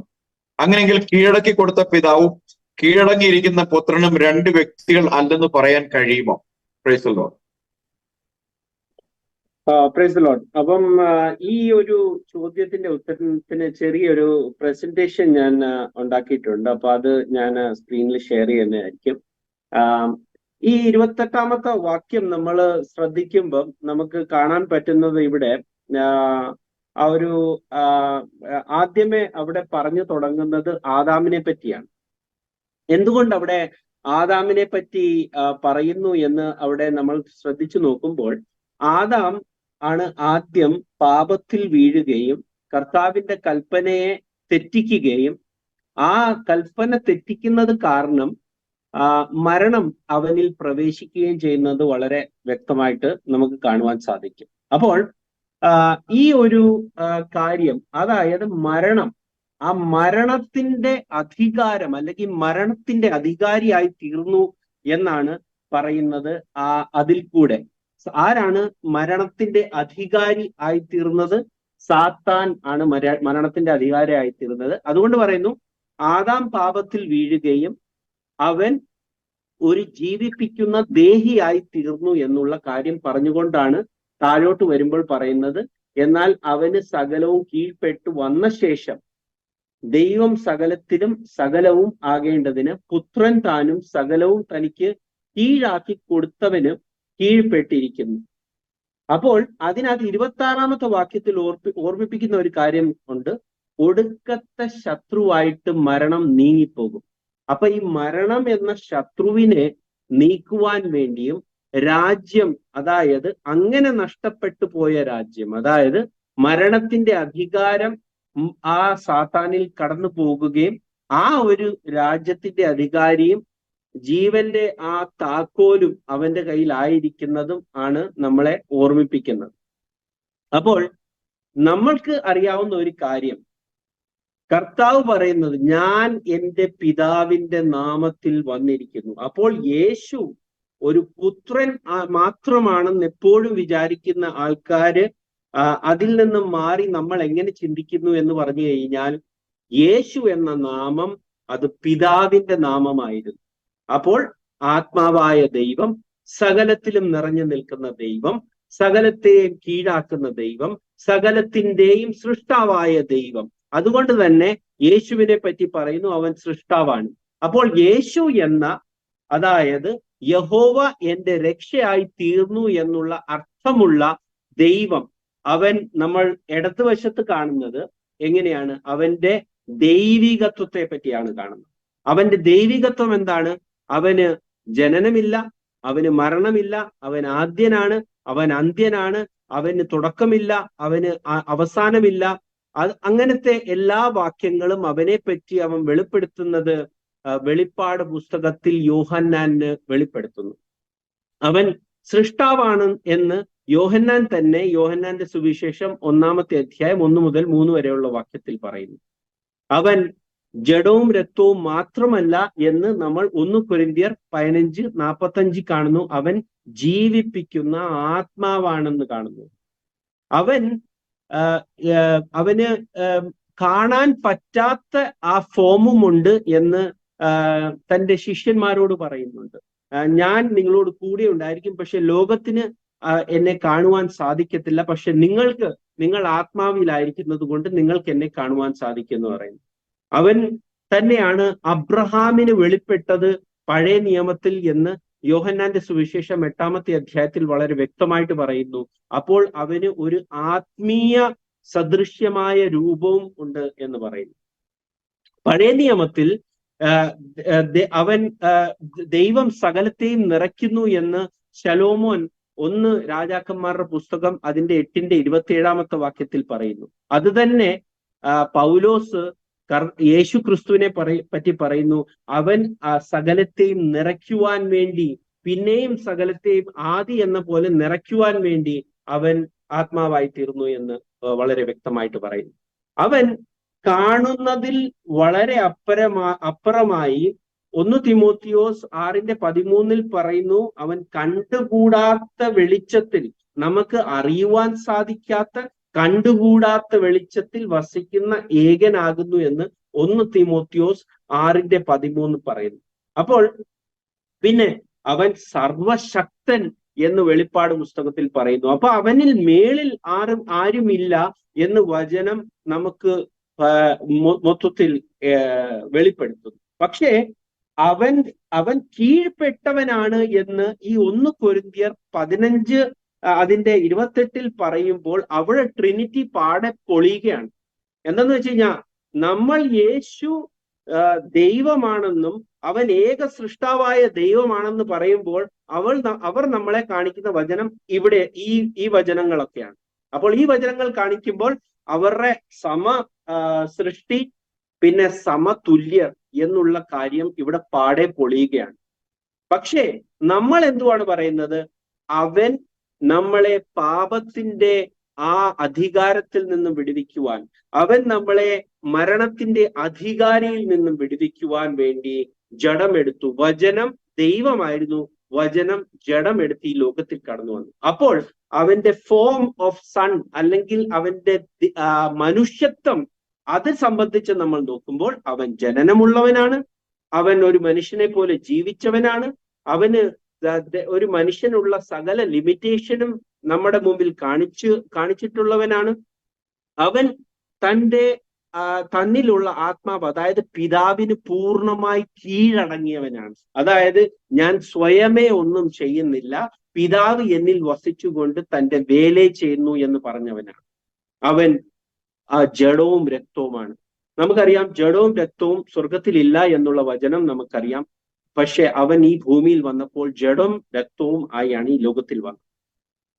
അവൻ ഒരു സൃഷ്ടാവെന്ന നിലയിൽ അവൻ സകലത്തിലും നിറഞ്ഞു നിൽക്കുമ്പോഴും അവൻ ഈ ലോകത്തിൽ വന്നപ്പോൾ ഒരു ആലയം, ഒരു ശരീരം മുൻകൂട്ടി ഒരുക്കി എന്നുള്ള വചനം നമുക്കുണ്ട്. അപ്പോൾ എങ്ങനെ ശലോമോൻ ആ ആലയത്തിന്റെ മുമ്പേ, പഴയ നിയമ ആലയത്തിന്റെ മുമ്പേ നിന്നോട് പറയുന്നു, സകലത്തെയും നിറയ്ക്കുന്ന ദൈവം എങ്ങനെ ഈ ചെറിയ ആലയത്തിൽ വസിക്കും? അതുപോലെ തന്നെ സൃഷ്ടാവായി ഈ ലോകത്തിൽ നിറഞ്ഞു നിൽക്കുമ്പോൾ തന്നെയാണ് പിതാവ് ആ ഒരു ശരീരത്തിൽ നിന്ന് കൊണ്ട് രക്ഷയുടെ വേല ചെയ്തത്.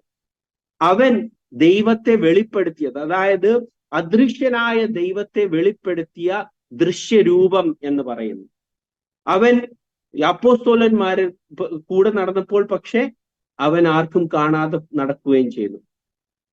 ഈ ഒരു നമുക്ക് കാണുന്നു, പിതാവ് എന്റെ കൂടെ ഉണ്ട് എന്ന് പറഞ്ഞ് തന്റെ ഐഹിക ജീവിതത്തിൽ നടന്നപ്പോഴും ഒരു വ്യക്തിയെ മാത്രമേ ലോകം മൊത്തം കണ്ടിട്ടുള്ളൂ.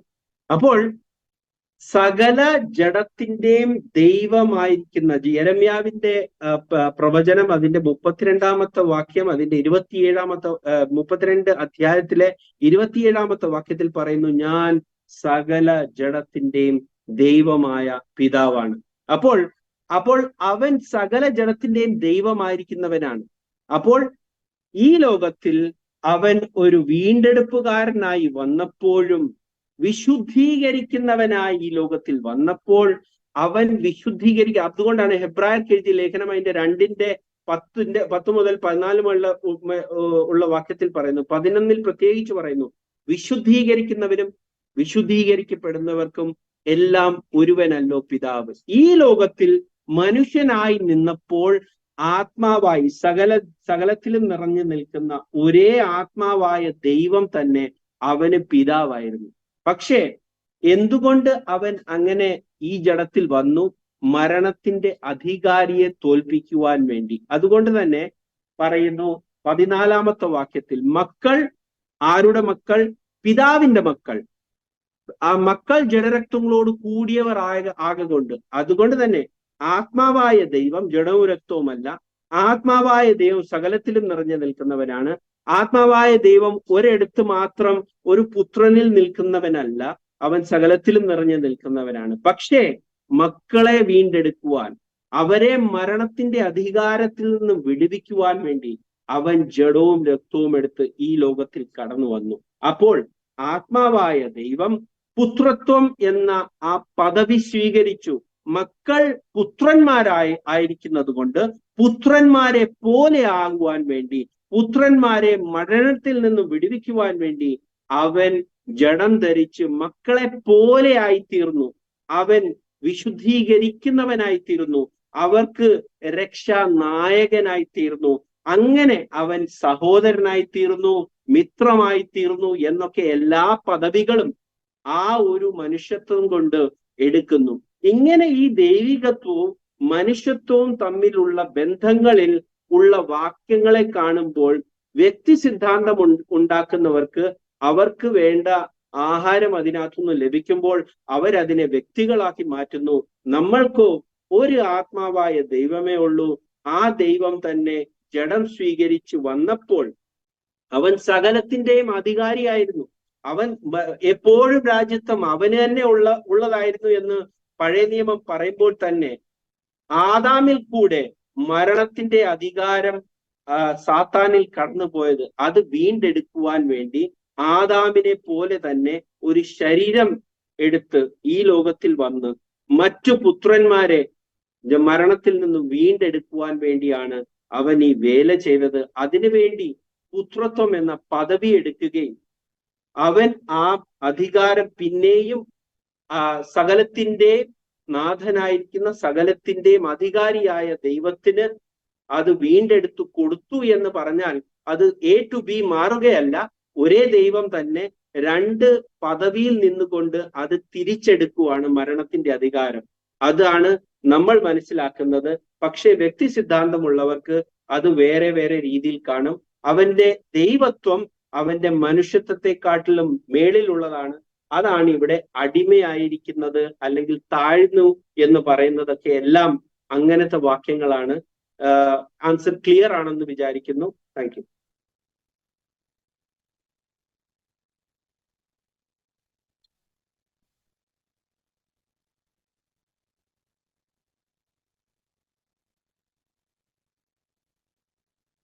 Sorry, sound praise the Lord. അല്ലെങ്കിൽ വളരെ താങ്ക് യു ബ്രദർ. വളരെ അമേസിംഗ് ആയിട്ടുള്ള മറുപടിയാണ്. ഞാൻ ഇങ്ങനെ പറയുകയായിരുന്നു, ആക്ച്വലി മ്യൂട്ടായിരുന്നു.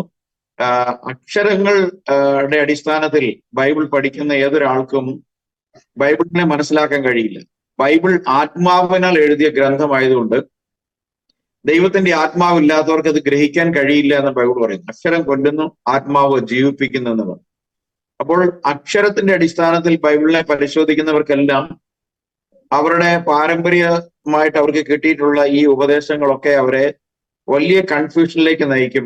ബ്രദറിന്റെ ഈ പ്രസന്റേഷൻ വളരെ അനേകർക്ക് അനുഗ്രഹമായിരിക്കും. വളരെ താല്പര്യത്തോടുകൂടി ഈ പ്രസന്റേഷൻ നിങ്ങൾ കാണുകയും ആ പ്രസന്റേഷനിൽ കോട്ട് ചെയ്തിരിക്കുന്ന ബൈബിൾ വാക്യങ്ങൾ നിങ്ങൾ പരിശോധിച്ച് നിങ്ങൾക്ക് തന്നെ തൃപ്തികരമായ ഒരു കാര്യം ഇതിൽ നിന്ന് കണ്ടെത്തുവാൻ നിങ്ങൾക്ക് ദൈവം ഇടയാക്കട്ടെ എന്ന് കൂടി ഞാൻ ഓർമ്മപ്പെടുത്തിക്കൊണ്ട് ഞാൻ അടുത്ത ചോദ്യം ചോദിക്കാൻ വേണ്ടി പാസ്റ്റർ എം ബേബിയോട് ചോദിക്കാൻ പോകുന്നൊരു ചോദ്യം, ഇതും നമ്മള് ഒരു ലേമൻ ആയിട്ടുള്ള ഒരു സാധാരണ ക്രിസ്ത്യാനി അല്ലെങ്കിൽ സാധാരണ ഒരു പെന്തക്കോസ്തുകാരന്റെ കണ്ണിൽ നിന്ന് നോക്കുമ്പോൾ അവരെല്ലായ്പ്പോഴും ഉദ്ധരിക്കാറുള്ള ആദ്യത്തെ ഭാഗം ഇതാണ്: യേശുക്രിസ്തുവിന്റെ സ്നാന സമയത്ത് പിതാവിന്റെ ശബ്ദം സ്വർഗത്തിൽ നിന്ന് കേട്ടു. യേശുക്രിസ്തു ആൾ രൂപത്തിൽ ഒരു മനുഷ്യനായി വെള്ളത്തിൽ സ്നാപയോഹന്നാന്റെ കൺമുമ്പാകെ നിൽക്കുന്നു. പിന്നീട് പരിശുദ്ധാത്മാവ് പ്രാവെന്ന പോലെ യേശുവിന്റെ മീതെ വരുന്നതായി നമ്മൾ കാണുന്നുണ്ട്. എന്നാൽ പ്രാവ് എന്ന പോലെ എന്നുള്ള കാര്യമൊക്കെ അവരങ്ങ് മറന്നു കളയും. അവർ സ്വർഗത്തിൽ നിന്ന് കേട്ട ശബ്ദത്തെ ഒരു വ്യക്തിയായും പ്രാവിനെ മറ്റൊരു വ്യക്തിയായും യേശുവിനെ മറ്റൊരു വ്യക്തിയായും അവതരിപ്പിക്കുന്നത് ഒരു കോമൺ ഒരു പൊതുവിലുള്ള ഒരു കാര്യമാണ്. നമുക്കറിയാം. ഇത് ഈ ചോദ്യം നമ്മൾ പലപ്പോഴും നമ്മുടെ വ്യക്തിപരമായ ഇവാഞ്ചലൈസേഷനിൽ നമ്മൾ നേരിട്ടുള്ള ഒരു കാര്യമാണ്. ഇത് നമ്മുടെ പ്രേക്ഷകർക്ക് വേണ്ടി ഒന്ന് വിശദീകരിക്കാൻ വേണ്ടി ഞാൻ പാസ്റ്റർ എം ബേബിയോട് ഈ ചോദ്യം ഒരിക്കൽ കൂടി ആവർത്തിക്കുകയാണ്. യേശുവിന്റെ സ്നാന സമയത്ത് സ്വർഗത്തിൽ നിന്ന് പിതാവ് ഇവന്റെ പ്രിയപുത്രൻ എന്ന് പറയുന്നു. യേശു വെള്ളത്തിൽ നിൽക്കുന്നു. പരിശുദ്ധാത്മാവ് പ്രാവെന്ന പോലെ യേശുവിന്റെ മേൽ പതിക്കുന്നതായി നാം കാണുന്നുണ്ട്. ഇത് ഇവിടെ ത്രിത്വമല്ലേ കാണുന്നത് എന്നൊരു ചോദ്യമാണ് സ്വാഭാവികമായി സാധാരണക്കാരായ ക്രിസ്ത്യാനികളിൽ പെന്തക്കോസ്തുകാരിൽ നിന്നും നമ്മൾ കേട്ടിട്ടുള്ളത്. ഇതൊന്ന് വ്യക്തമാക്കാൻ വേണ്ടി പാസ്റ്റർ എം ബേബിയോട് ഈ ചോദ്യം ഞാൻ ചോദിക്കുകയാണ്. Praise the Lord.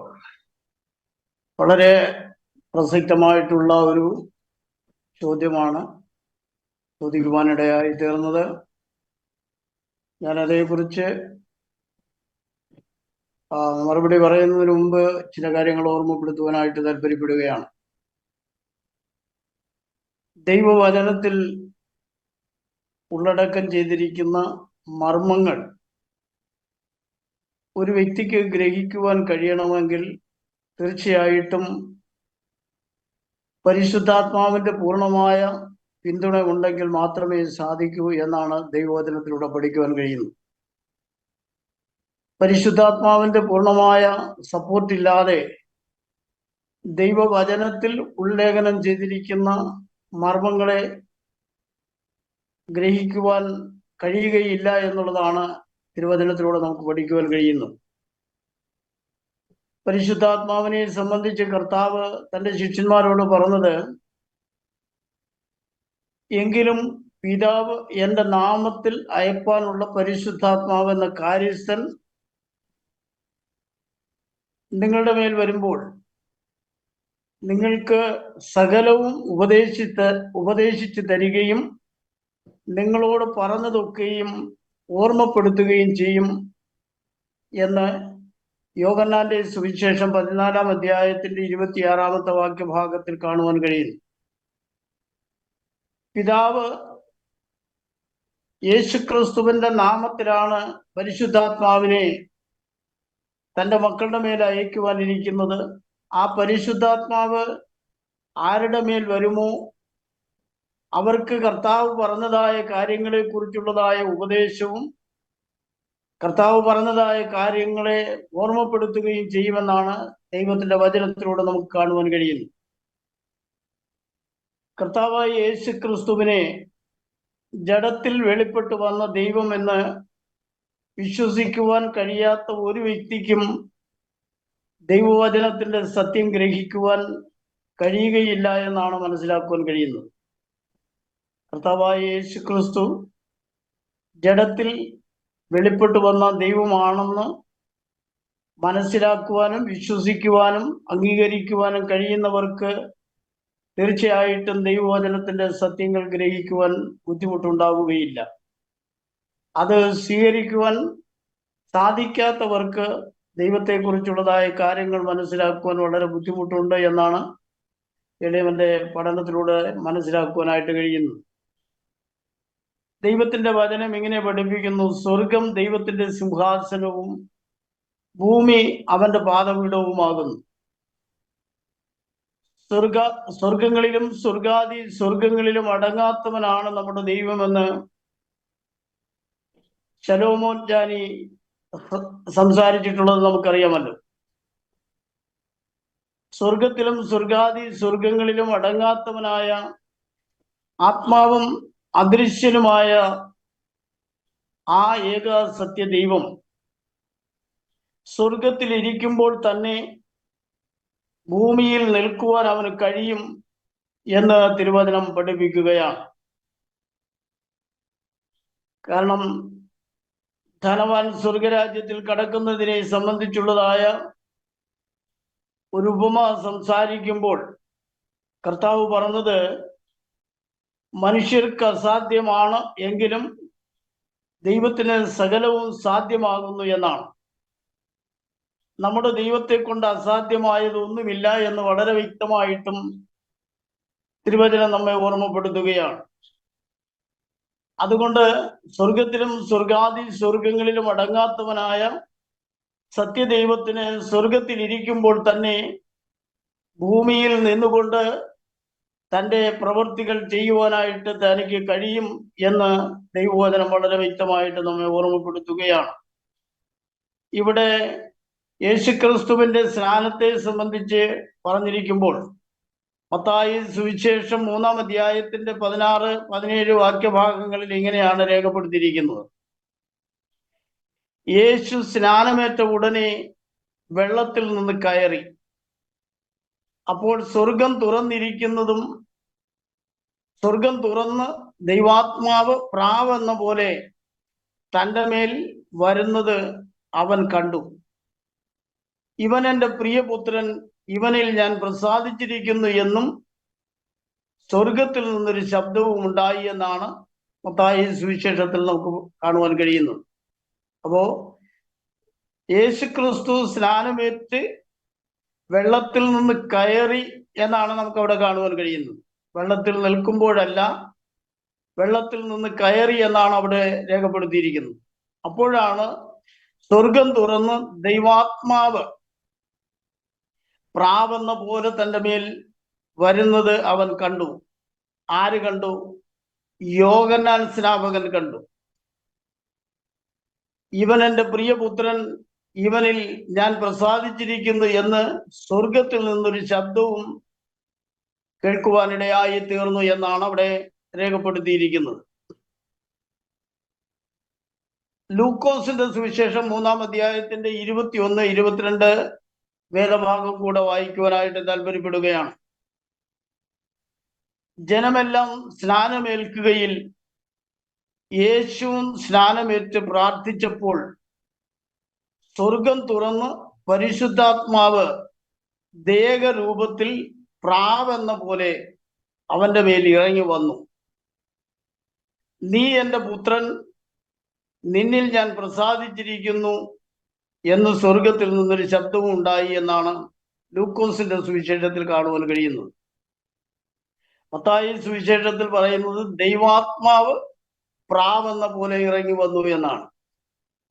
ഇവിടെ പറഞ്ഞിരിക്കുന്നത് പരിശുദ്ധാത്മാവ് ദേഹരൂപത്തിൽ പ്രാവെന്ന പോലെ അവന്റെ മേൽ ഇറങ്ങി വന്നു എന്നും കാണുവാൻ കഴിയുന്നു. ഇവിടെ ഞാൻ സൂചിപ്പിച്ച ഒരു കാര്യം, ഇവിടെ കർത്താവിന്റെ ദാസന്റെ ചോദ്യം,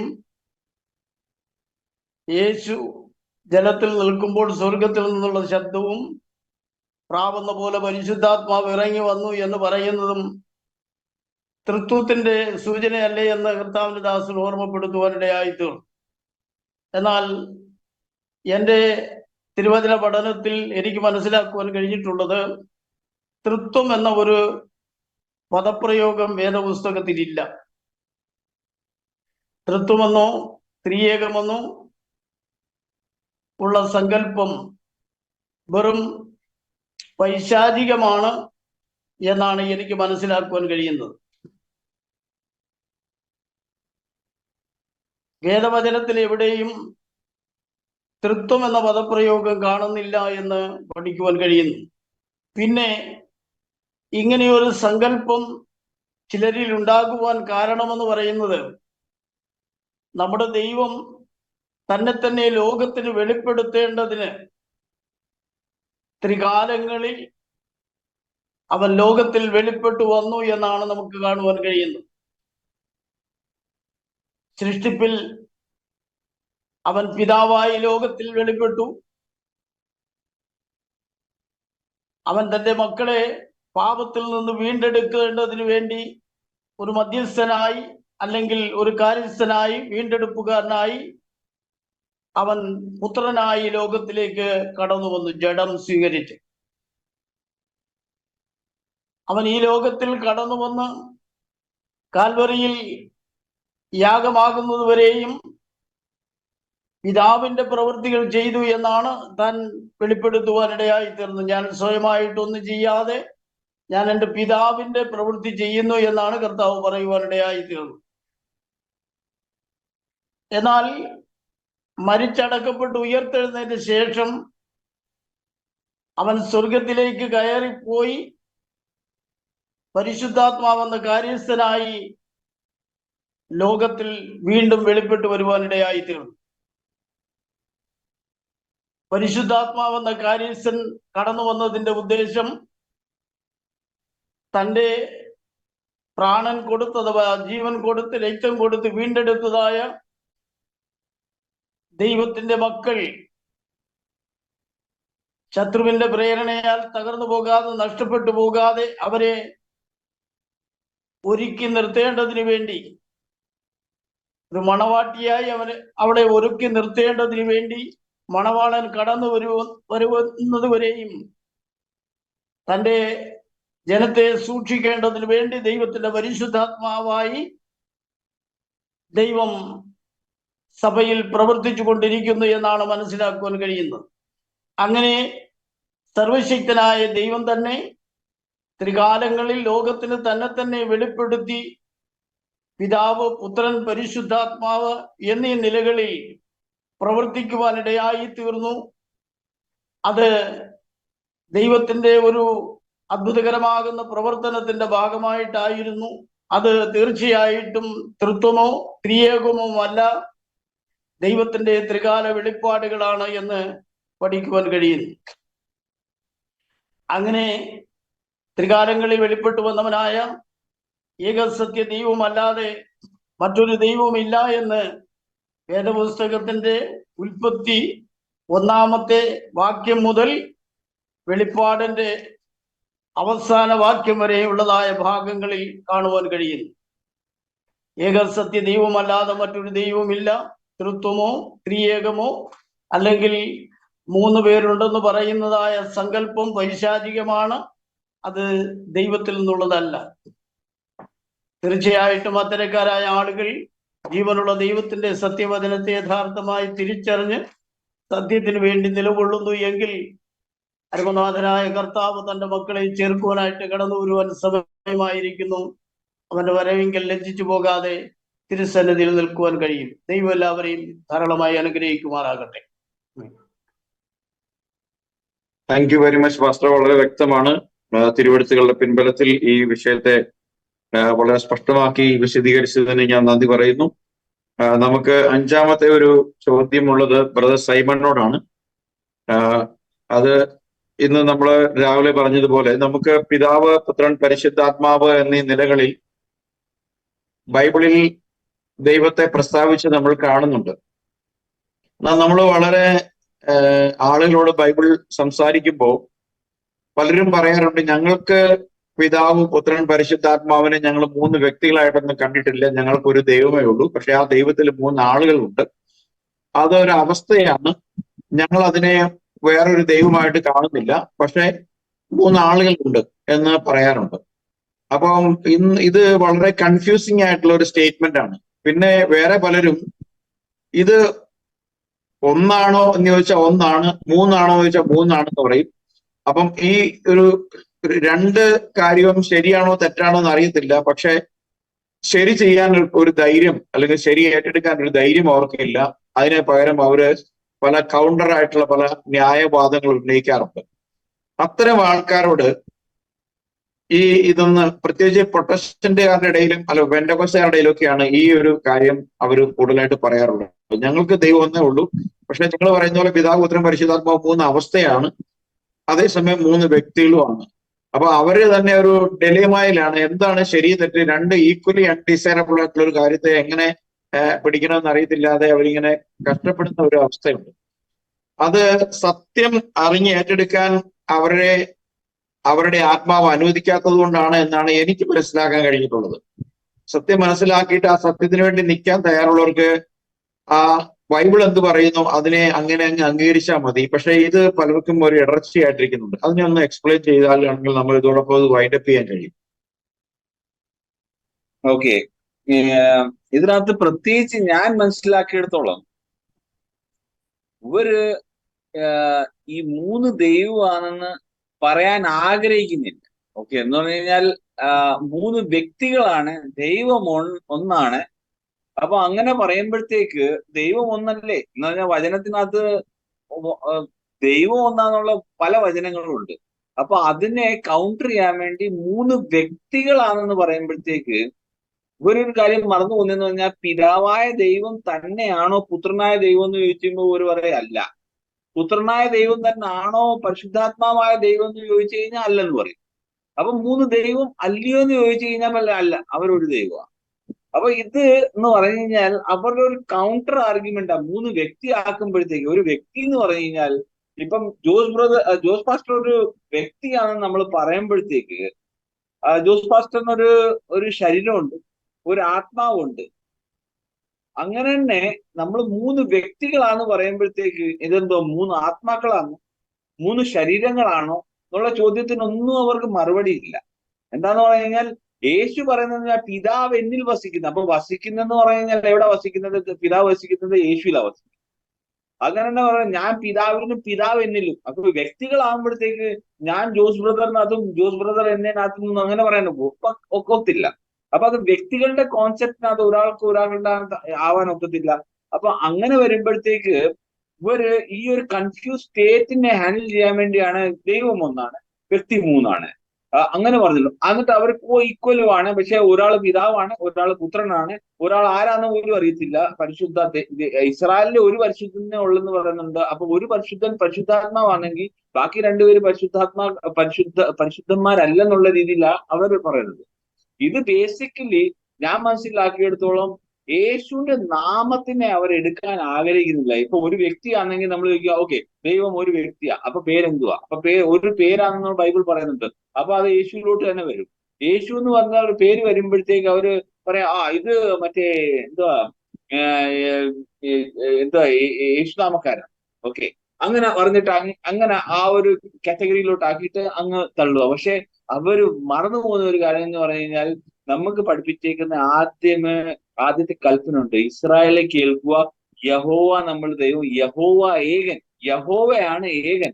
ആ യഹോവ തന്നെയാണ് നമ്മുടെ രക്ഷിതാവായി വന്നത്, യഹോവ രക്ഷകൻ എന്നുള്ള ഈ കാര്യത്തിനെ ആ ഒരു രക്ഷയുടെ നാമത്തിനെ സ്വീകരിക്കാതിരിക്കാൻ വേണ്ടി ഈ പറയുന്ന പോലെ ഒരു വാതിലിന്, യേശു തന്നെ നമ്മളുടെ വാതിലിന്, സ്വർഗത്തിലോട്ടുള്ള വാതിൽ എന്ന് പറയുമ്പോഴത്തേക്ക് ഒരു 3 വാതിൽ ഉണ്ടാക്കി വെച്ചിട്ട് അതിനെ ഇങ്ങനെ പ്രൊട്ടക്ട് ചെയ്തുകൊണ്ടിരിക്കുക എന്നേ ഞാൻ പറയത്തുള്ളൂ. ഇത് വെച്ച് അവർക്ക് നഷ്ടപ്പെടാൻ പോകുന്നെന്ന് പറഞ്ഞാൽ നിത്യജീവനാണ്.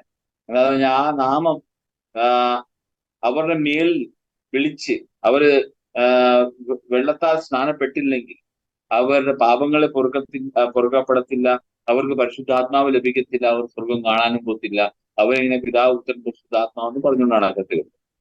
ബൈബിൾ പഠിപ്പിക്കുന്നതെന്ന് പറഞ്ഞാൽ കൊലോസ്യർ 3:17 പഠിപ്പിക്കുന്നതെന്ന് പറഞ്ഞാൽ, വാട്ട് എവർ യു ഡു, എന്ത് ചെയ്താലും okay, in word or deed, we have to do it in Jesus Christ name. അപ്പൊ യേശുവിന്റെ നാമത്തിനെ അവോയ്ഡ് ചെയ്യാൻ വേണ്ടി ഇവർ ഈ പിതാവ് പുത്രൻ പരിശുദ്ധാത്മാവെന്ന് ഇങ്ങനെ പറഞ്ഞിങ്ങനെ നടക്കുന്നുള്ള, ഇവർക്ക് ഇതുമായിട്ട് ഒരു ദൈവം ആരാന്ന്. അതുകൊണ്ടാണ് കർത്താവിന്റെ നാമത്തിൽ പല അപ്പൊ അവർ പറയുന്നത്, ഞങ്ങൾ ഇങ്ങനാണെങ്കിൽ ഞങ്ങളുടെ സഭകളിനകത്ത് എങ്ങനെ അത്ഭുതങ്ങൾ നടക്കുന്നത്.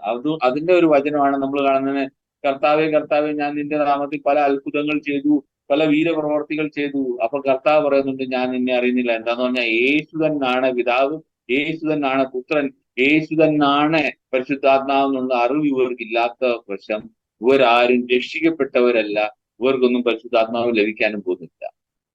Okay, thank you very much. തീർച്ചയായിട്ടും ഇവരുടെ എല്ലാ ഒരു കുഴപ്പം, ഇവർ യേശുക്രിസ്തുവിനെ വചനത്തിന്റെ വ്യവസ്ഥ പ്രകാരം അറിയുന്നില്ല എന്നുള്ളതാണ് അതിന്റെ കാര്യം.